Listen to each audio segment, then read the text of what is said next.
పవన్ కళ్యాణ్ గారు నటిస్తున్న 'OG' movie కోసమైతే ఫ్యాన్స్ అప్డేట్స్ కోసమైతే చాలా ఎప్పుడెప్పుడా అని వెయిట్ చేస్తూ ఉన్నారు. అయితే అప్డేట్ అయితే రానే వచ్చేసింది. ఒక సాంగ్ రూపంలో. ఆ సాంగ్ అయితే ఇంకా ఈ సోషల్ మీడియాలో ఎంత హల్చల్ చేస్తుందో చూసాము. ఆ సాంగ్‌తో ఫ్యాన్స్ అయితే పండగలు జరుపుకుంటున్నారని అయితే తెలుస్తూ ఉంది. మరి ఈ సాంగ్ ఎలా ఉంది? సాంగ్ రివ్యూ ఎలా ఉందనే విషయాలైతే తెలుసుకుందాము.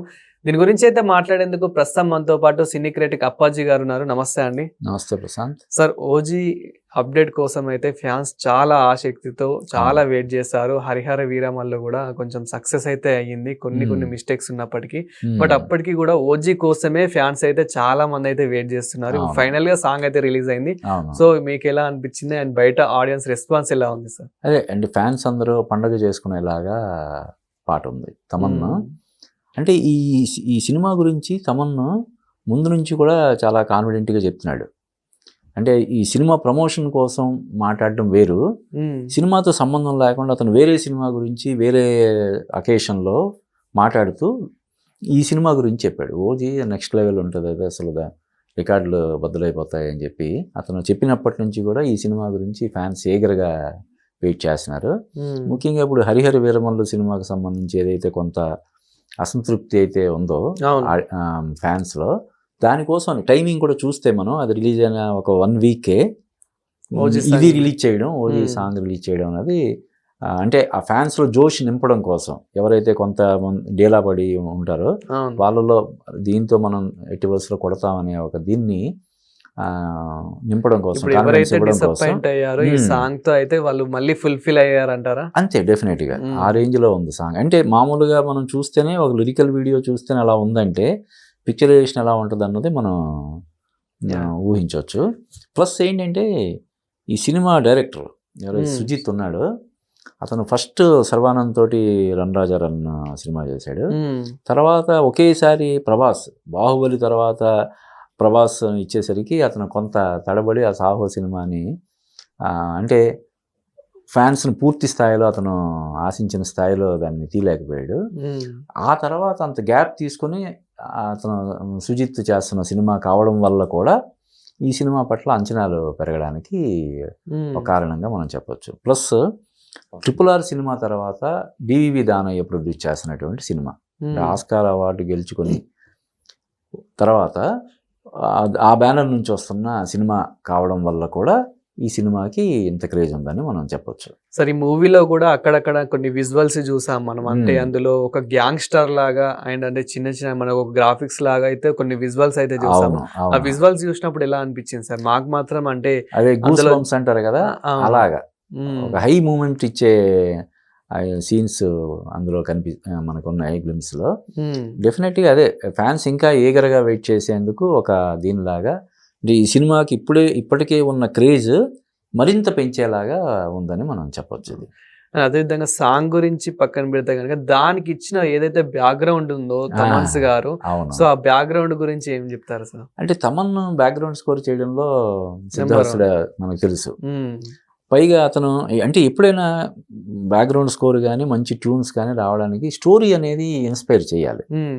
అంటే కథా కథనాల్లో పెద్ద విషయం లేకుండా మనం అద్భుతమైనటువంటి ట్యూన్స్ రాబట్టుకోవడం అనేది కష్టం అవుద్ది. ఈవెన్ బ్యాక్‌గ్రౌండ్ స్కోర్‌కి కూడా అది వర్తిస్తది. అంటే ఆ సీన్ ఏదైతే ఉందో ఆ సీన్‌లో డెప్త్ లేకుండా హ్మ్. ఆ బ్యాక్‌గ్రౌండ్ స్కోర్ బీజీఎం అంటారు చూడు. ఆ బీజీఎం అన్నది వర్కౌట్ అవ్వదు. ఎలివేట్ అవ్వదు. ఓకే. సో, ఎప్పుడైతే ఇది కూడా ఉండదు. అంటే ఇప్పుడే మనం టూ ఎర్లీ టు జడ్జ్ ఇది సినిమా ఎలా ఉందన్నది మనం అప్పుడే చెప్పలేం కానీ, హ్మ్. కానీ తమన్ను ఈ సినిమాకు సంబంధం లేకుండా అతను వేరే సినిమా కోసం ఇచ్చిన ఇంటర్వ్యూలో ఈ సినిమా కోసం చెప్పడం వల్ల దీనికి మంచి పెరిగింది ఈ సినిమాకి. హ్మ్. అలాగే ముందు నుంచి కూడా ఈ సినిమాతో మళ్ళీ పవన్ కళ్యాణ్ చాలా పెద్ద హిట్టు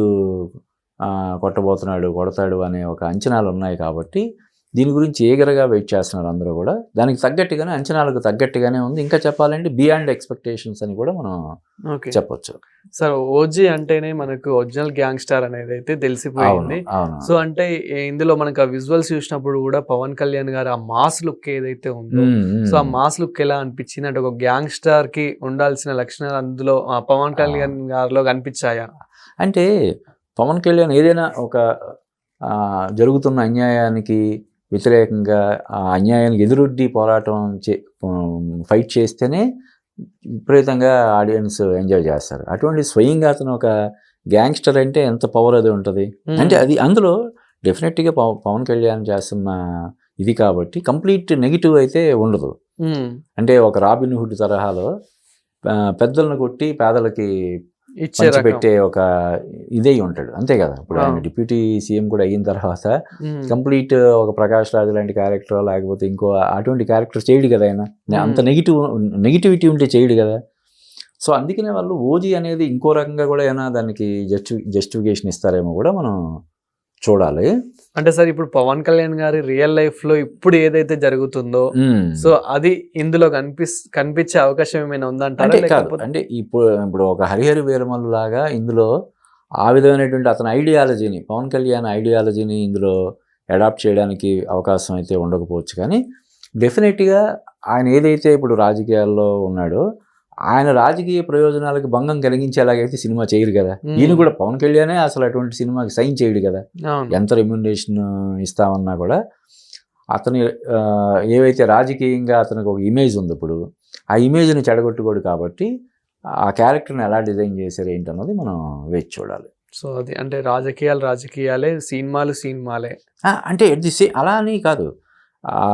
సినిమాలు రాజకీయాలు వేరు అయినప్పటికీ కూడా డెఫినెట్గా ఆయన చేసే సినిమాలు ఈ రాజకీయాల మీద కూడా ప్రభావం చూపిస్తాయి. ఎందుకంటే కాదు, రాజకీయాల్లో ఆయన అంత అసాధారణటువంటి విజయం సాధించడానికి కారణం ఏంటి, బ్యాక్గ్రౌండ్ ఏంటి, సినిమాల ద్వారా ఆయన సంపాదించుకున్నటువంటి అభిమానం. ఓకే, కాబట్టి ఇప్పుడు ఏవైతే ఆయన సినిమాలు చేస్తున్నాడో ఉస్తాద్ భగత్ సింగ్ కావచ్చు, ఓజీ కావచ్చు, ఏదైనా సరే ఆయన పొలిటికల్ దీనికి, రాజకీయ దీనికి భంగం కలిగించేలాగైతే ఉండవు కదా. ఈయన చేయడు కదా అసలు. అలా ఉంటే ఈయన ఎందుకు చేస్తాడు? ఇప్పుడు రెమ్యునరేషన్ కోసం సినిమాలు చేయాల్సిన ఇది ఆయన ఎప్పుడో దాటిపోయాడు కదా. ఆయన నచ్చితే ఇది మన ఫ్యాన్స్ని ఎంటర్టైన్ చేస్తుంది, ఆడియన్స్ కనెక్ట్ అవుతారు, నా పొలిటికల్ దీనికి కూడా ఇబ్బంది కలిగించదు అనే ఒక భరోసా ఉంటేనే, నమ్మకం ఉంటేనే ఆయన సినిమాలు సైన్ చేస్తాడు. కాబట్టి ఈ సినిమా ఎట్టి పరిస్థితుల్లో అంటే ఓజీ గ్యాంగ్స్టర్ అయినప్పటికీ కూడా ఎటువంటి వాళ్ళ మీద ఇది చేస్తాడు? ఎప్పుడు మామూలుగానే గ్యాంగ్స్టర్స్ అనేవాళ్ళు చిన్న చితగా వాళ్ళ జోలికి వెళ్ళరు కదా. పెద్దవాళ్ళ జోలికి వెళ్తారు, పెద్దవాళ్ళ భరతం పట్టడం అటువంటివి చేస్తారు తప్ప చిన్న దీనికి జోలికి వెళ్ళరు. కాబట్టి ఇది ఎటువంటి గ్యాంగ్స్టర్ అనేది మనం చూడాలి. Thank you sir. Thank you Prashanth.